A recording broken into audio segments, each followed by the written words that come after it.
Ladies and gentlemen, please welcome to the stage founder and conference chair of Black Hat, Jeff Moss.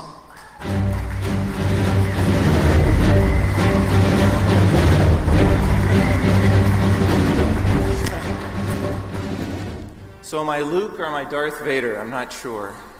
It depends on the day, I guess, or who's asking. So welcome everyone. You are at the 15th Black Hat. 15th we've held here in Vegas. And for 14 of those years we've been here at Caesars, and the hotel has been growing almost as fast as we have. And as you can tell, we're sort of bursting at the seams again. Another record year, which is always shocking to me because I've always thought from about the 5th Black Hat, I was like, okay, this is about it.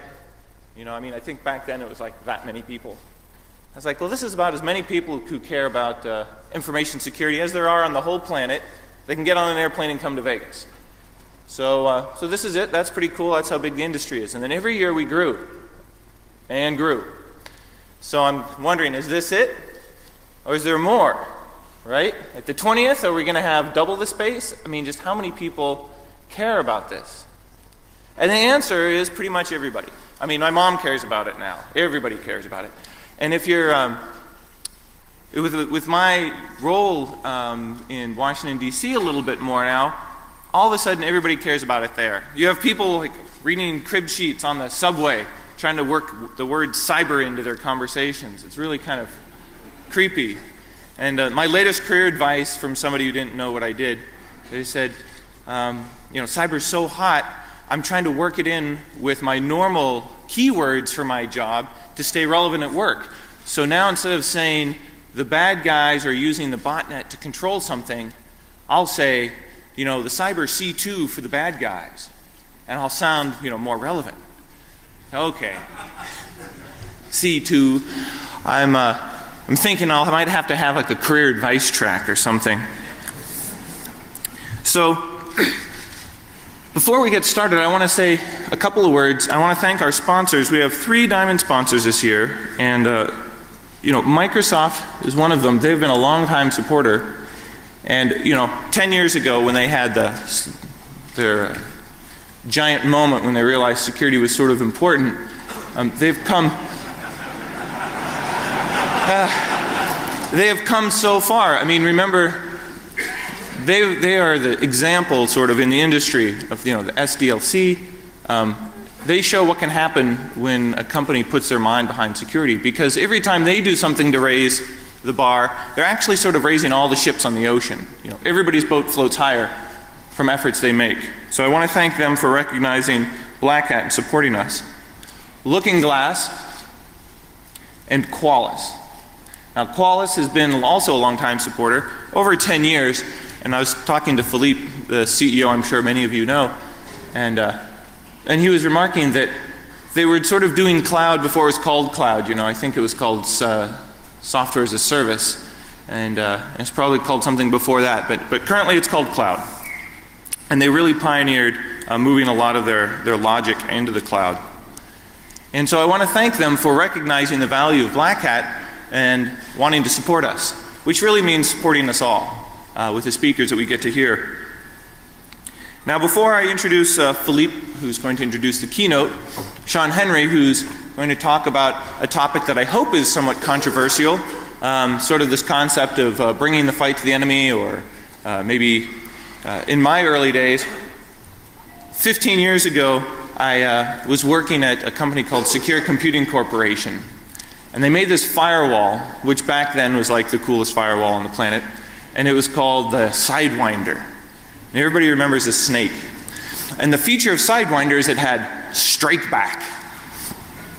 And what strike back did is you would trigger, you could create rules on the firewall. So if it saw certain types of activities, you could program in C or Perl or whatever, or take from a pre-generated list, strike back actions. So it could like dig and ping and trace route and send out alerts, or you could have it like DOS something. And you know, strike back was whatever you wanted it to do. And I thought this was the coolest thing in the world. I would have it, somebody would attack my firewall, and remember, 15 years ago there weren't that many attacks on the net. Somebody attacked my firewall, it would send out alerts to my pager, because I didn't have a cell phone, and it would page all my other friends who were interested and send out the IP address to all my friends of the people who were attacking me. And it'd be like 2 in the morning, you'd get a beep and you'd look at it, and all of a sudden your friends all over the planet would like start hammering on that IP. I was like mechanical, it was like the manual strike back. But there were these customers in Colombia and who paid for their Sidewinder in cash in a suitcase. And you know, they weren't interested in support, they just, you know, give me the box. No, I'd like the box. And their strike back feature set was quite extreme. They didn't have to worry about laws or anything.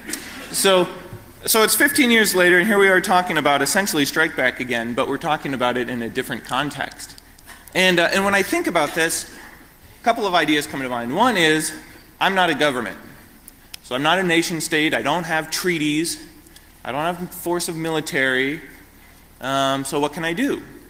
You know, I can't print money, I can't raise an army. But I can hire lawyers. They're almost as good. So what I've been advising people to do is sort of take on this I call it the Facebook defense, because it was pioneered by, as far as I know, it was pioneered by Max Kelly when he was at Facebook. And the idea was just sue people. And so if you find a lot of spammers, and you know, you do the due diligence and you hunt them down and you get all the information you can, you sue them civilly. And if you get it wrong, it's sort of, well, no harm, no foul. You're on the hook for the legal costs, so you pay that. But as a company, it's not the same as criminal. You haven't locked them up. So one way to take the fight to the enemy is you just sue them. And if they're in another country and it doesn't work out, maybe you get a judgment. So maybe they're in another country that doesn't have a treaty with us. That's fine. It's going to force civil society in the United States to work with civil society in that country, the judiciary and the legal systems to cooperate, and it's going to start hammering out what it means to have cyber-related laws in these different countries. And maybe that alone is what's really important. See, because when the governments are doing it, they're talking very top-level treaties. What I need in my life as a civilian is I need all the civilian law to be lined up, the civil law. And so maybe just merely by suing people, some of that will happen. So that's one idea I've been thinking about. The other one is, well, what can you do as an individual if you're not a government? Well, you can donate your time. Just like Microsoft radically improved the security in their operating systems, you can donate your time, help raise the bar in the open source software area. You can donate your time to FreeBSD, Linux, whatever your project of choice is, Tor. And by doing that, you're also raising all the boats in the water. Everybody who depends on FreeBSD for some embedded device, all of a sudden that will be slightly better. You can do that to help sort of raise the immunity level. And then finally, with Philippe introducing Shawn, you know, maybe that we need some white blood cells out there. Some people or companies who are willing to kind of go the extra step, kind of live on the edge and push the envelope, see what's possible in sort of changing the paradigm and focusing on the people, the threat actors, instead of just focusing on the robots. I mean, you could have made my life miserable if you just kept hammering my Sidewinder with spoofed packets. You'd be beeping me all day long, but bad guys weren't that clever back then. You know, nowadays my strategy wouldn't work. I'd need a new one. So I'd like to introduce Philippe Courteau from Qualys, a longtime sponsor, longtime supporter, a lot of energy. He's very active in the security area, and he cares very passionately about the industry. And so I'd like to introduce Philippe, who will introduce the man who will talk about the white blood cells. So thank you very much. I hope you enjoy your 15th Black Hat here, and I'll see you tonight. Thank you very much.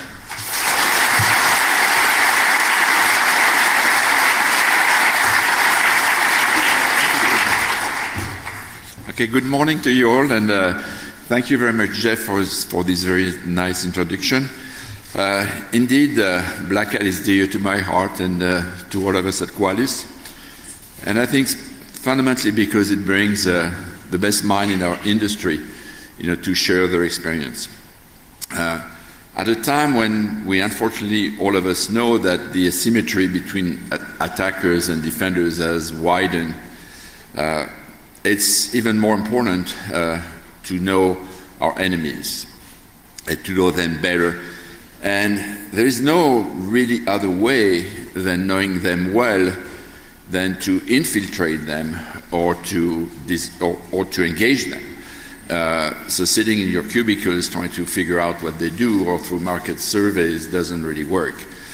So with this in mind, it's with a great pleasure that I'm here to introduce our keynote speaker, which brings his 24 years of real experience at the FBI as the executive director, and someone also which very uniquely, and rather than after 24 years of service, didn't really choose the easy way to go to a Fortune 500 company and enjoy the big office and a big staff, but rather to join a very innovative startup company that George Kirst recently started. So with this, it's with a great pleasure to introduce Shawn Henry. Shawn.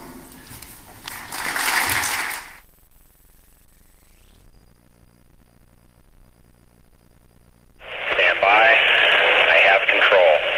5, 4, 3, 2.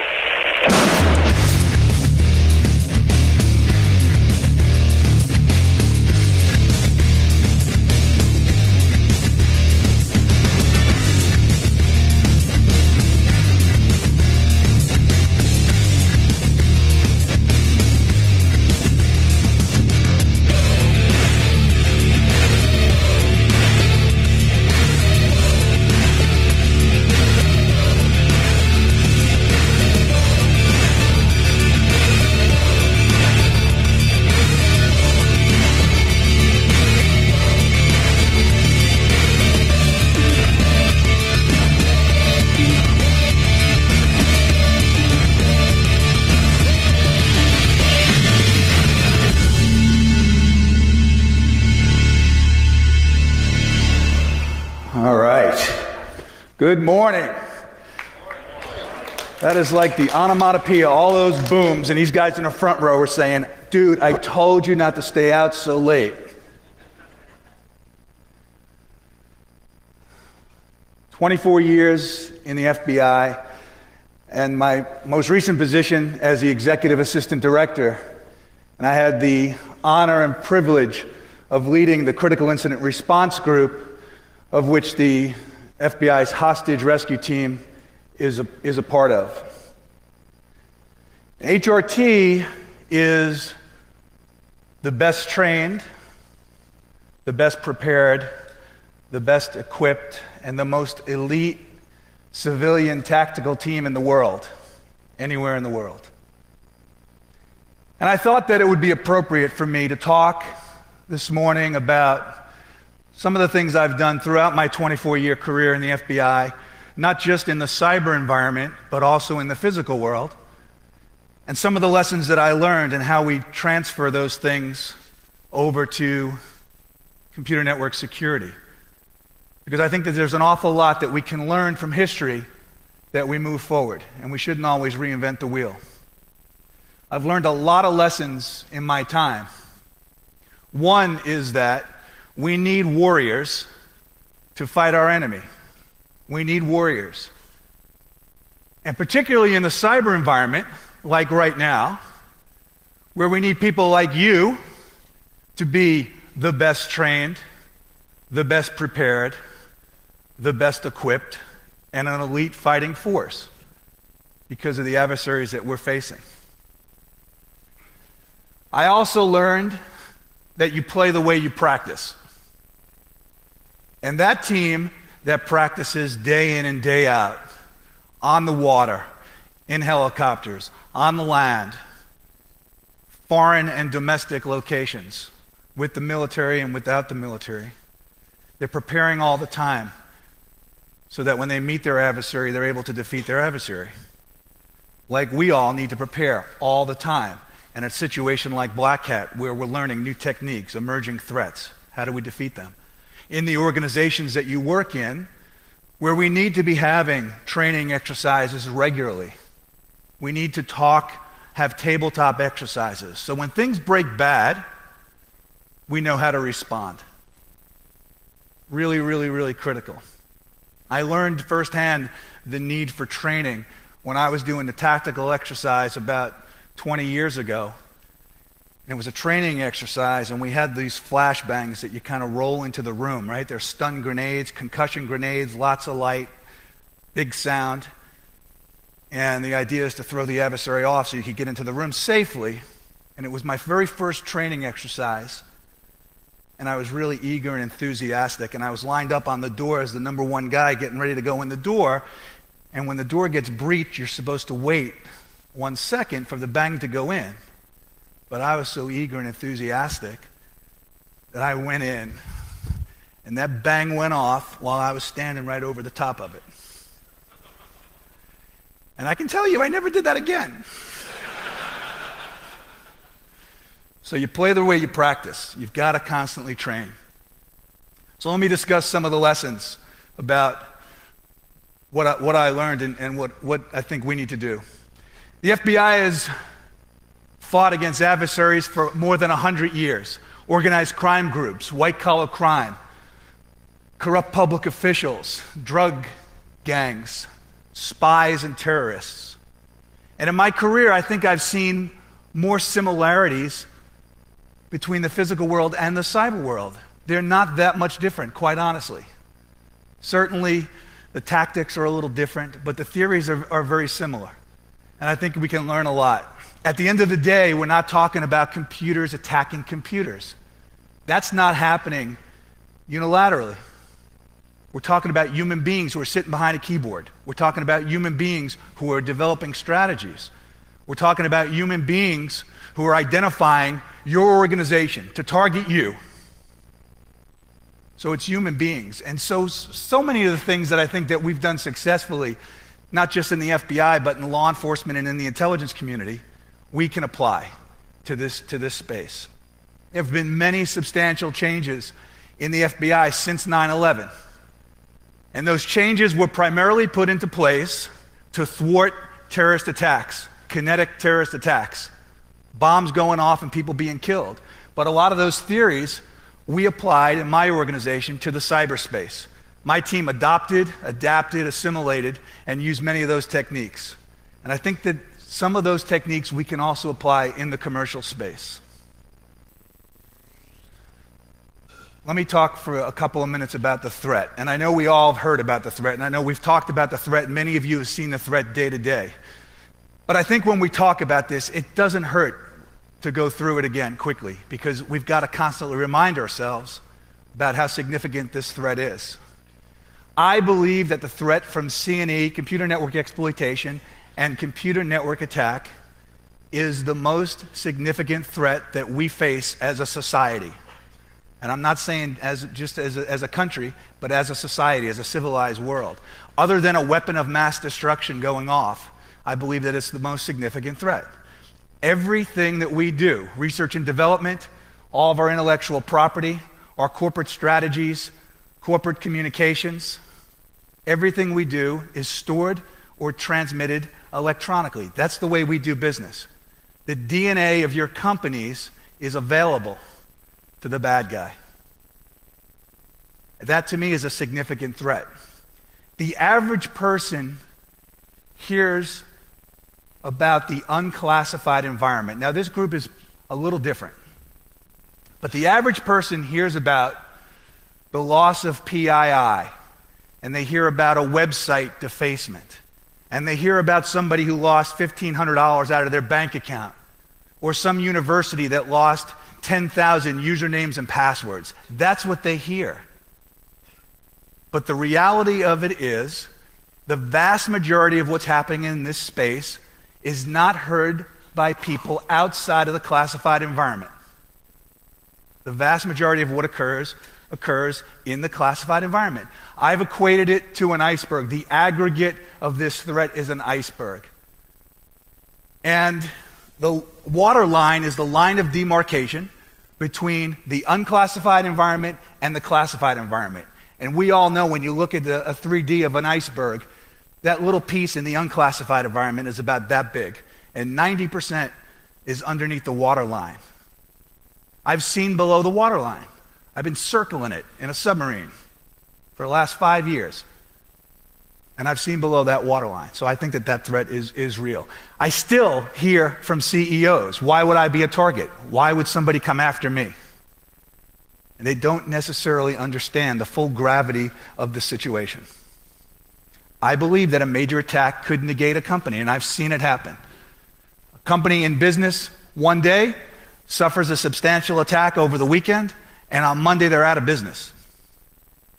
When they lose several $1 million and their job is to provide credit to small organizations. And I see it every single day. In the Bureau, I've seen it multiple times per day, particularly in the classified environment, where these threats and these attacks are much broader and much deeper. Very, very substantial. So who's the adversary? There are lots of different adversaries. Cyber is the great equalizer.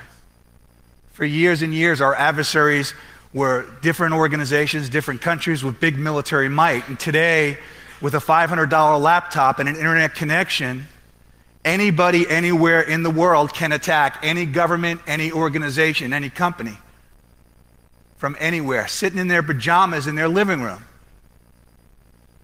And the last I checked, the number of people who had a computer and an internet connection was about 2.3 billion people. So the pool of adversaries is constantly expanding. Organized crime groups have migrated their traditional tactics to the network. And they are hitting primarily the financial services sector to the tune of hundreds of millions of dollars a year. And they're moving into retail, and they're moving into manufacturing, and they're looking at IPR, not just PII, but at IPR, because they can sell it. And they are becoming more strategic in what they do.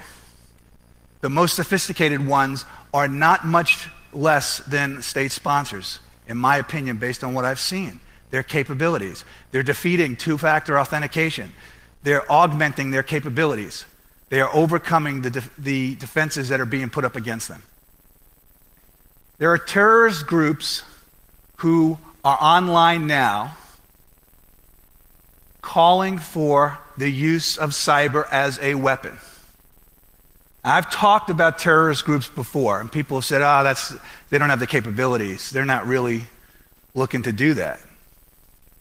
And I believe that if we wait, it's too late. People are never going to fly planes into buildings. What do we got to worry about that for?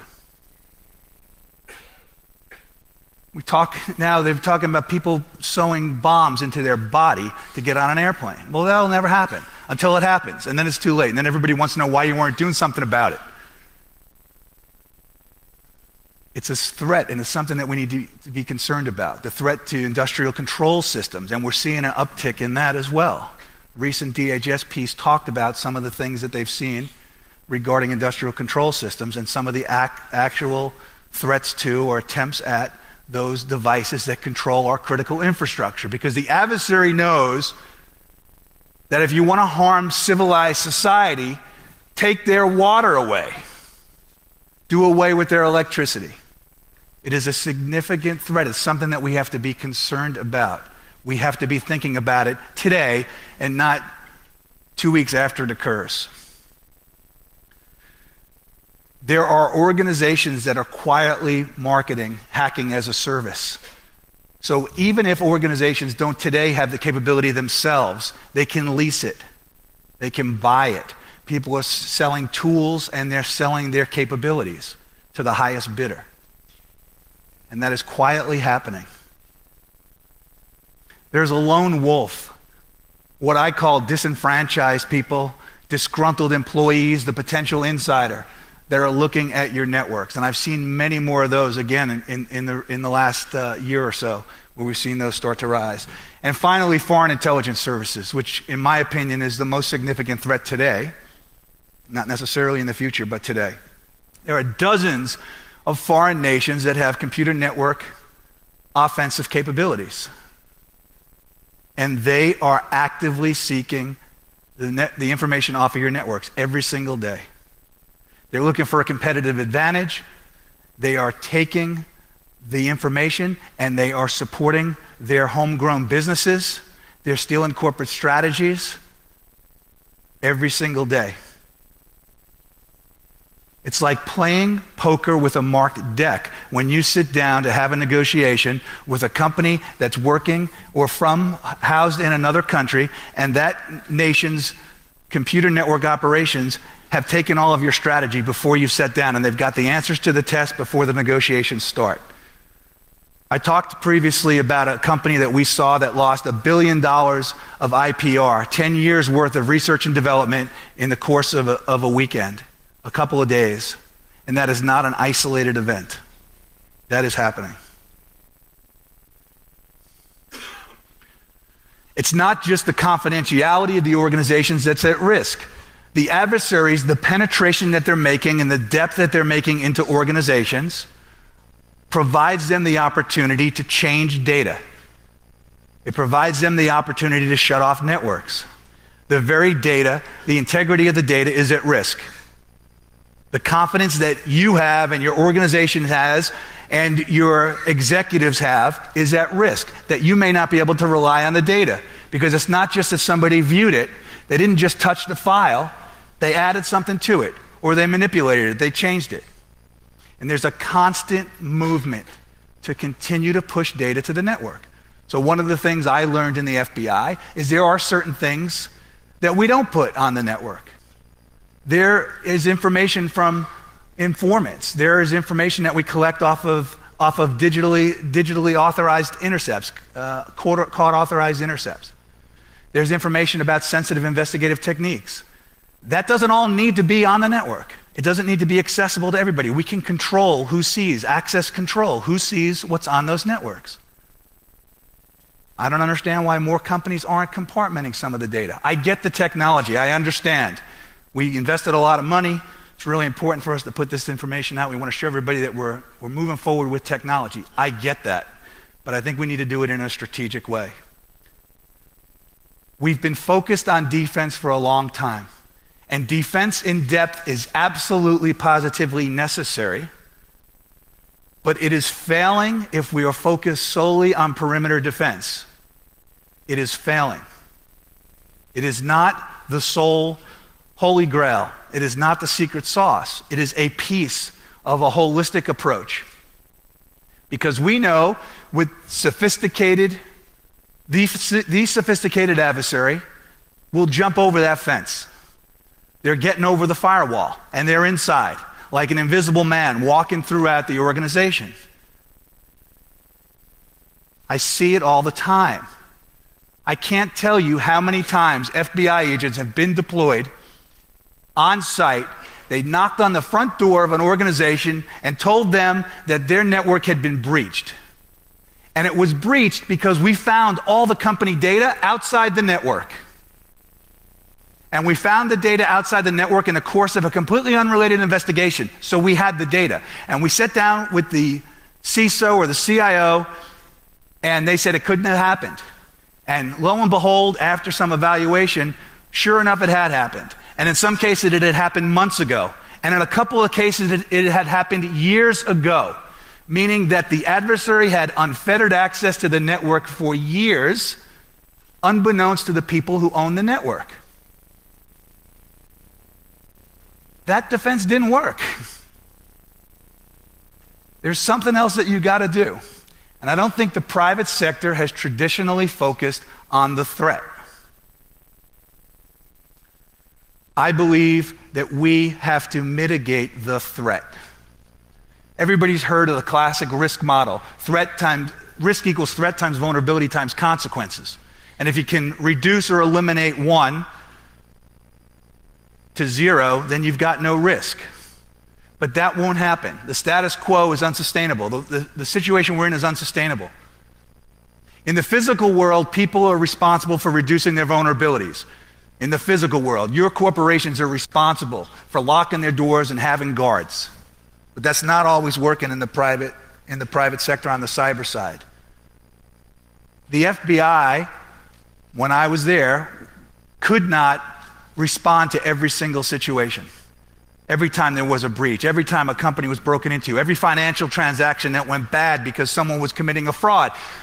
Not enough resources. Can't do it. You can't do it.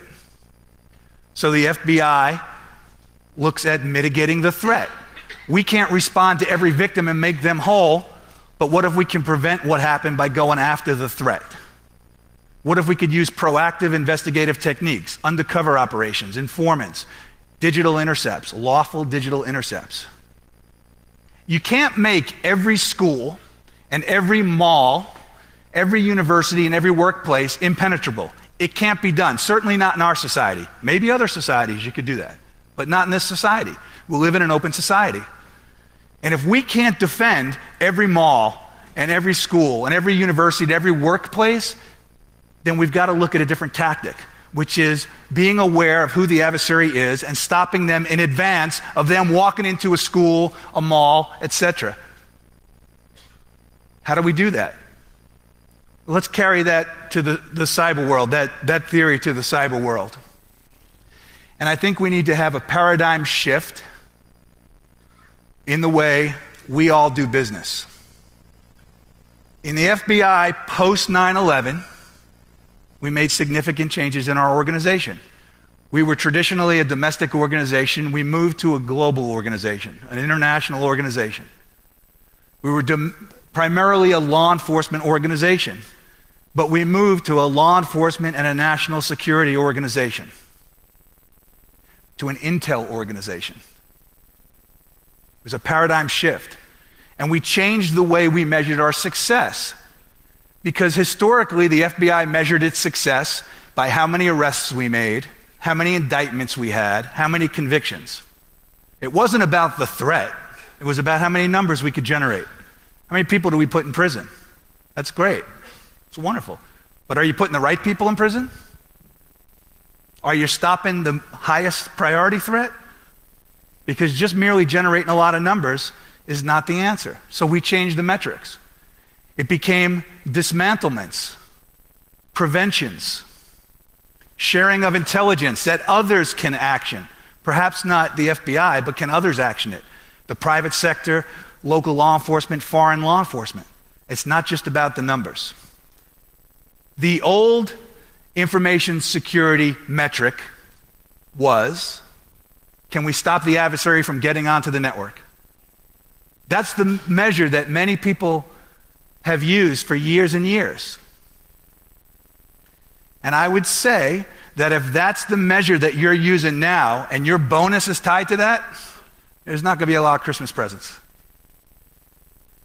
Because the new performance measure is how long after the adversary gets access to my network before we identify them and mitigate the threat? And how do we change that delta? How do we narrow that? Because you've got to assume that the adversary is on the network. I assume that there are terrorists in this country.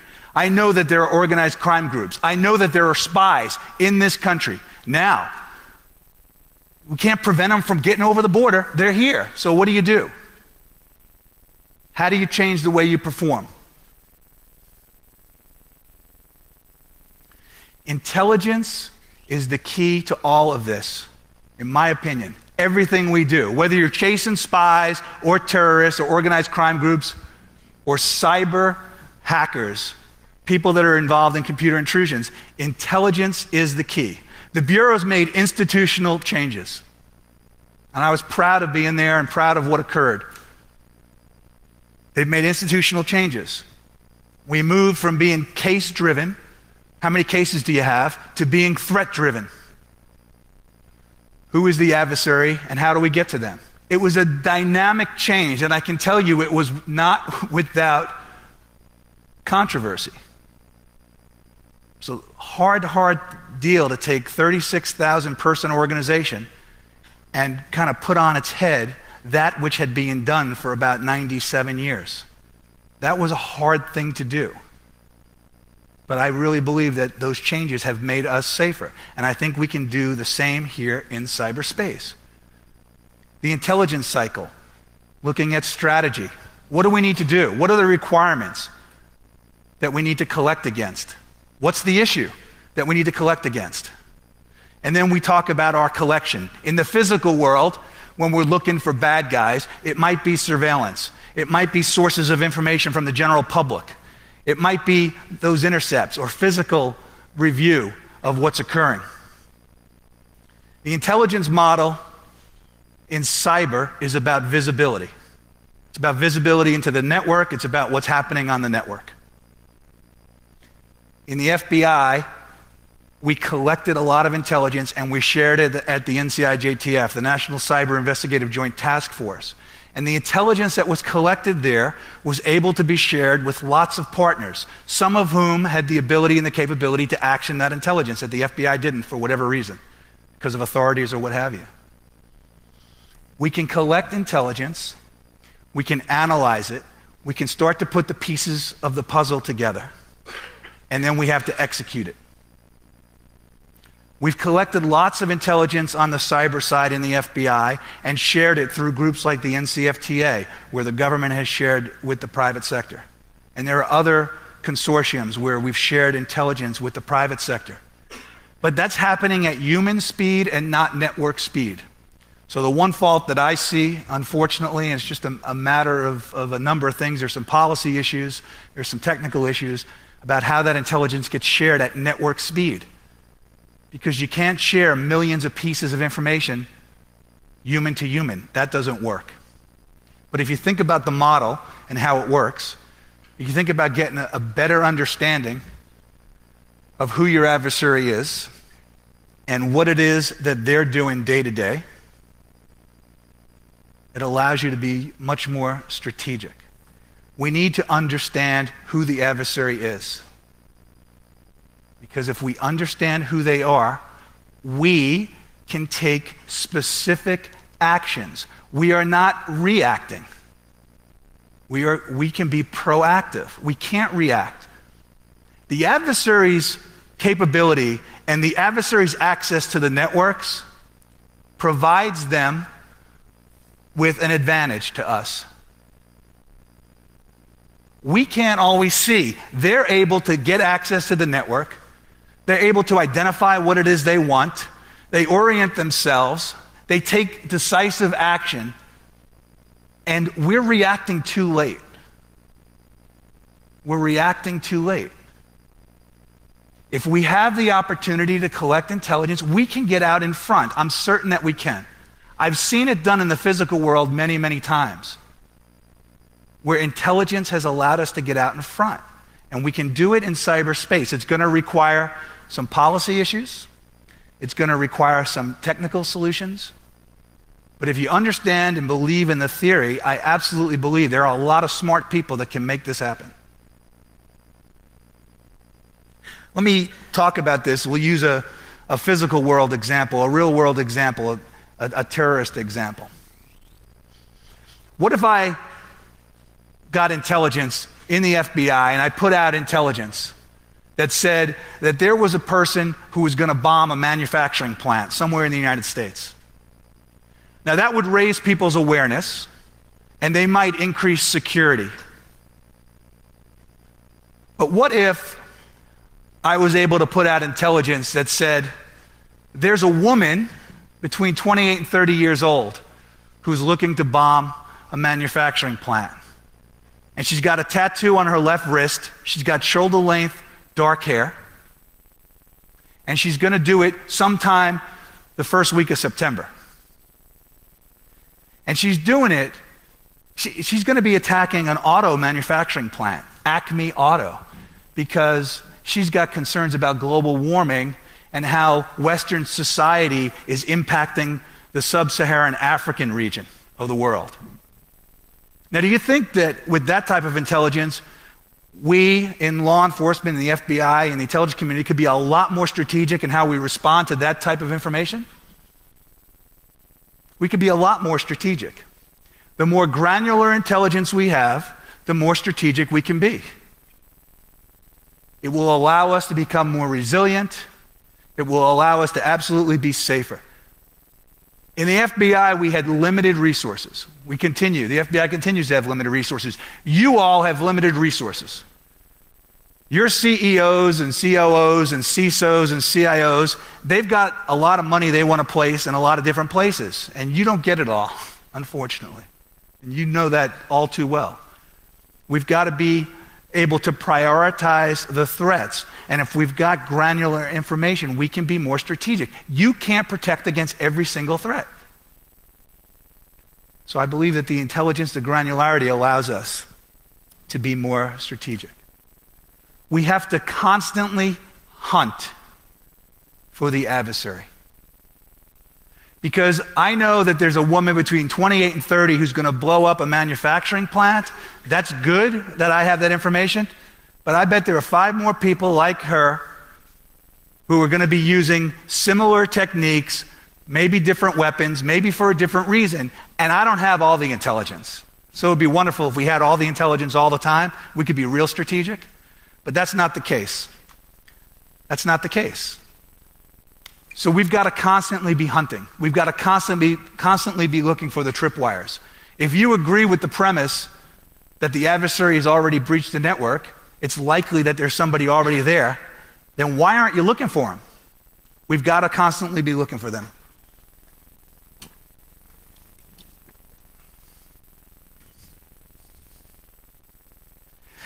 In the physical world, if we respond to a physical event, an alarm goes off, your IDS goes off. It's not enough to watch that perimeter.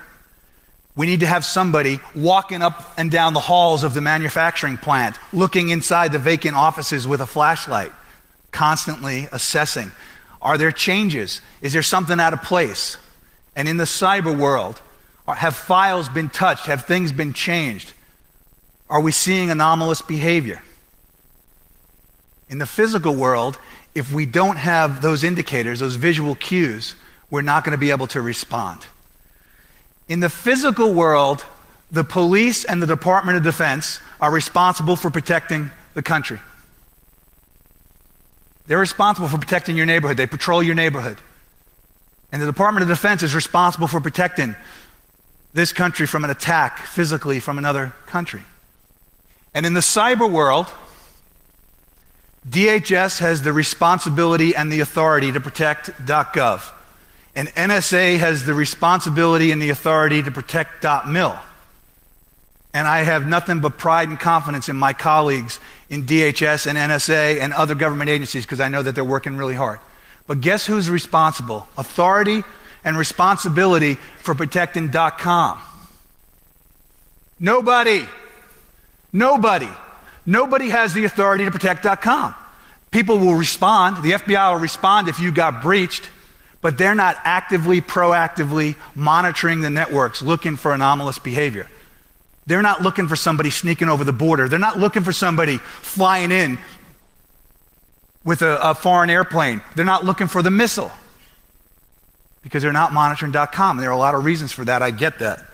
But it's something that we need to be aware of. In the physical world, companies help the government by fingerprints at the scene of a crime, by DNA, by surveillance cameras. They're able to help identify.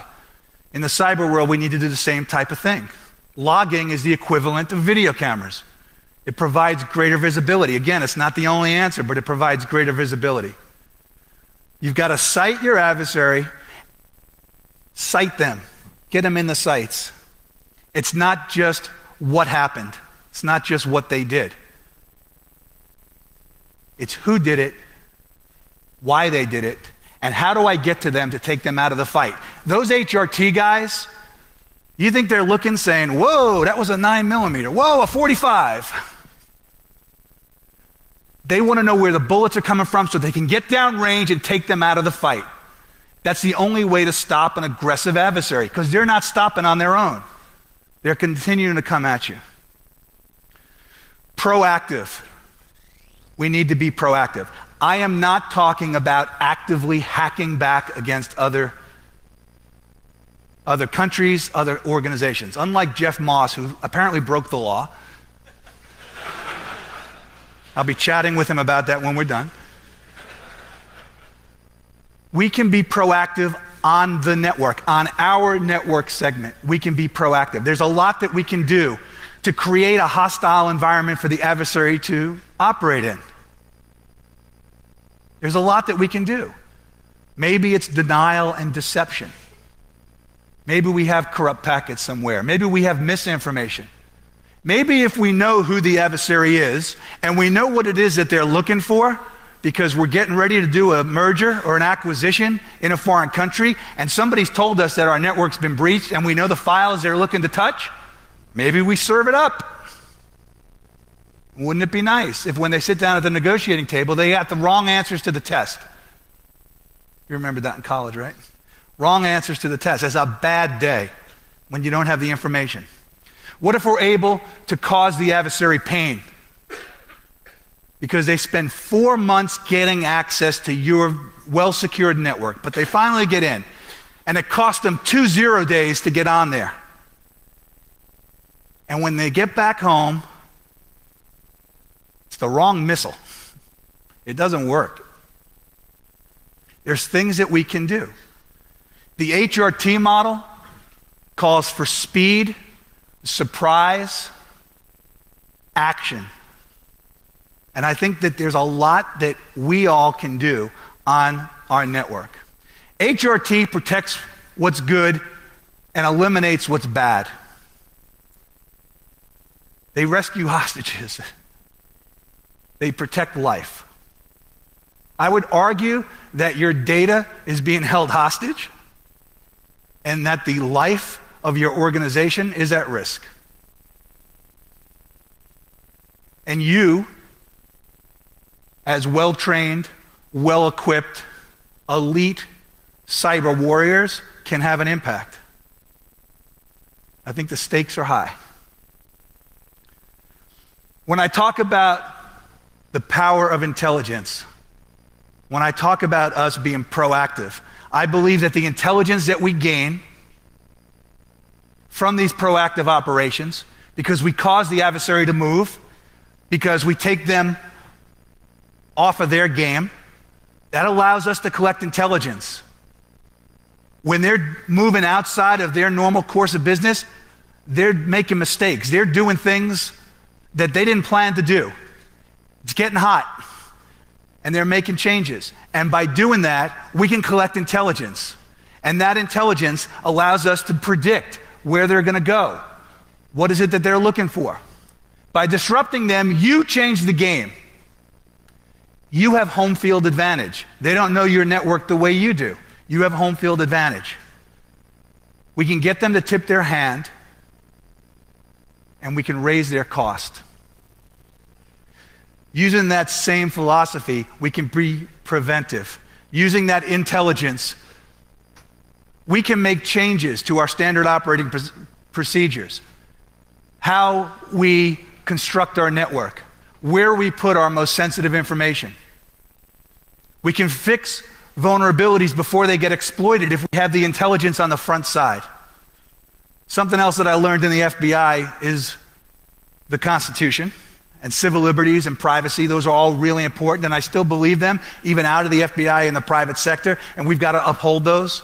They're really important. I know there's some civil libertarians here that are like, we're going to set your sights on you, Henry. Really important. We have to be respectful of that.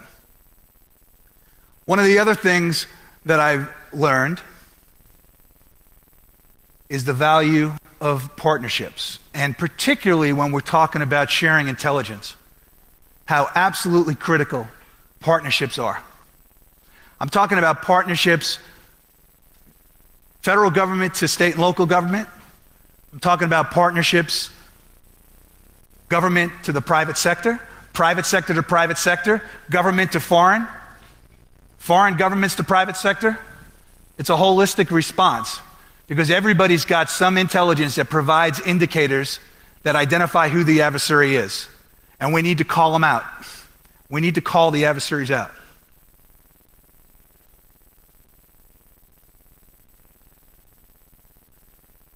We talk about a couple of cases, I think, that are symbolic of taking some action.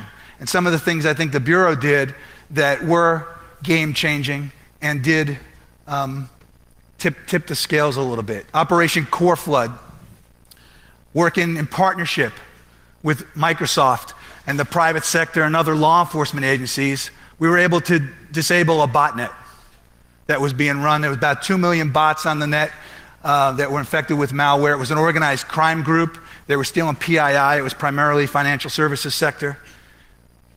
But the Bureau got a court order to take over the domain names, to seize the domain names, and then working with a private entity, put new domain name servers onto the network. So those 2 million bots that were infected with that malware were not connecting through the adversary's domain name service, and the adversary's domain name service shifted all the traffic through advertising sites that they had lined up. So this was a strict financial fraud case. It was an organized crime group. I think they stole, I want to say about $14 million. These bots were in over 100 countries. But by seizing the servers, we're able to change the game by impacting the adversary's infrastructure, by moving them out of their comfort zone. It cost them a lot of money to acquire that network, and it moved them out of their comfort zone. One of the other, at the end of that case, Microsoft, after the domain name server, the DNS server was taken over, Microsoft, to Jeff's point, them getting much more involved and as great partners working with the private sector, used their malicious software removal tool to remediate those boxes so that they couldn't recommunicate. So that was, in my mind, a great partnership. Rove Digital is another botnet, again, somewhat unique, working in partnership with the Estonian government in a collaborative way. A group of Estonians who had redirected users' DNS servers to ones that they controlled.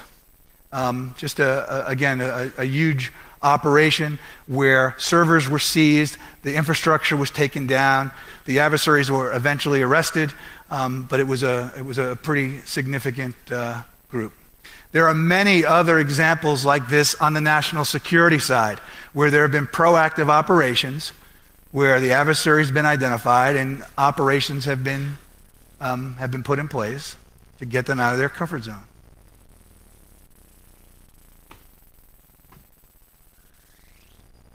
The threat is increasing, and we are constantly changing. The adversary is changing their ways every single day.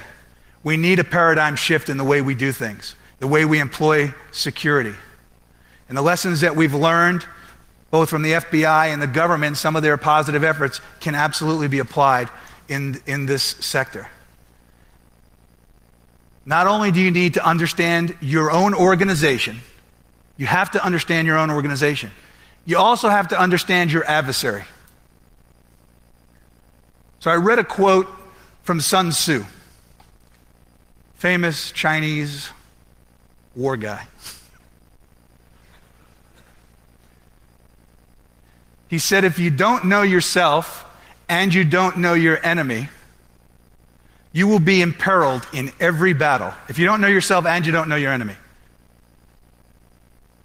If you do know yourself, but you don't know your enemy, you'll win one and you'll lose one. But if you know your enemy and you know yourself, you will not be imperiled in 100 battles. I think that's pretty important. You've got to understand who your adversary is. If you don't know what you're going up against, how can you possibly defend it? If you don't know what they're targeting, how can you protect it?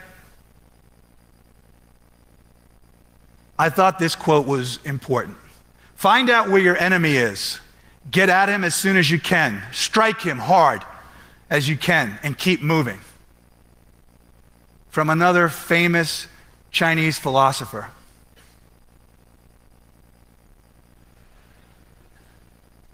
It says Ulysses S. Grant for you guys in the back. Really, really important in my mind for us to learn about history, for us to use the lessons that our forefathers, those that have come before us, have already lived through and already gone through.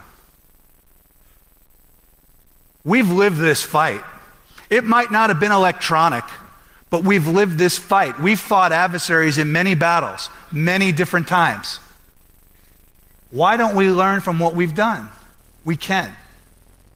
And there's an awful lot that you all can do individually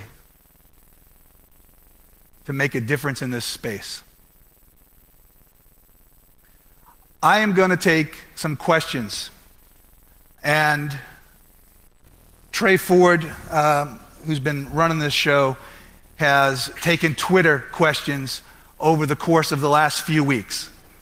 And I'm going to answer some questions now that Trey is going to read to me. I know they've been coming in throughout the last couple of days as well. In fact, he told me he's got some this morning. So Trey.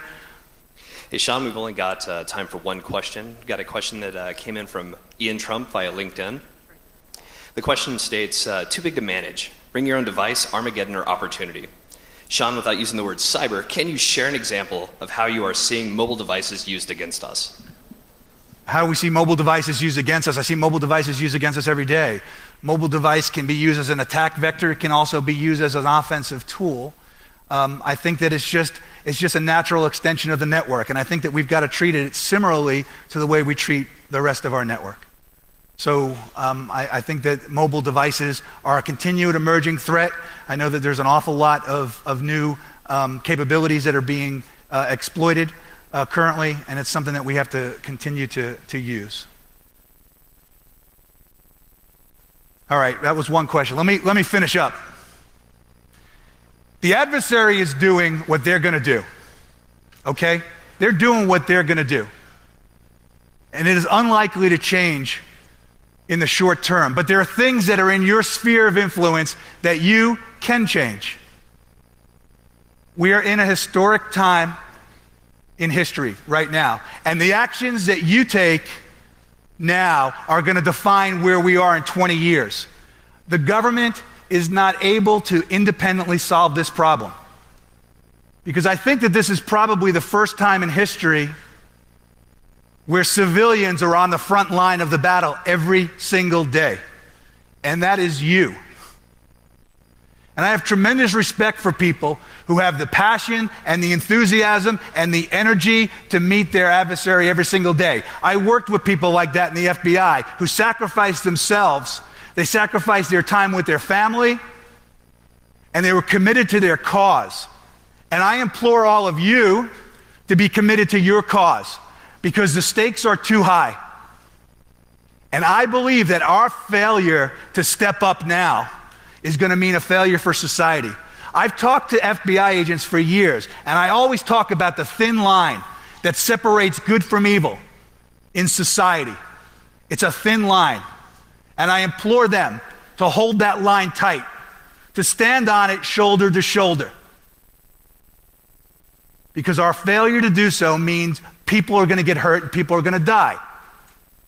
And I look at the cyber world, and I look at where we all are, and I can only ask that you stand side by side to protect that line between good and evil.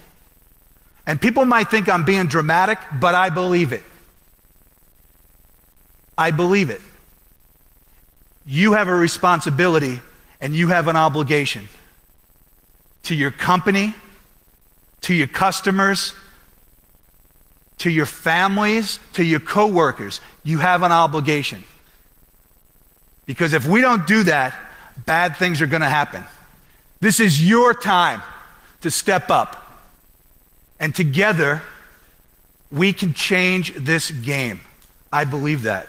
Thank you very much. Enjoy the rest of your week.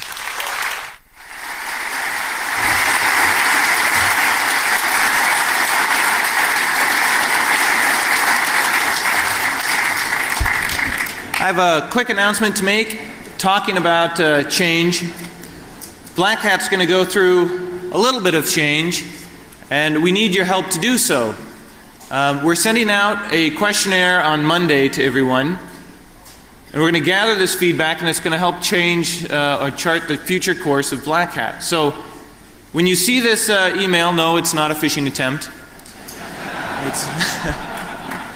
Just please take some time next week once you get it and give us your honest advice and answers to the questions, and we will use that information to move forward. So please take the time, and I appreciate all of your responses, whether they're good or bad. Thank you very much, and enjoy the conference.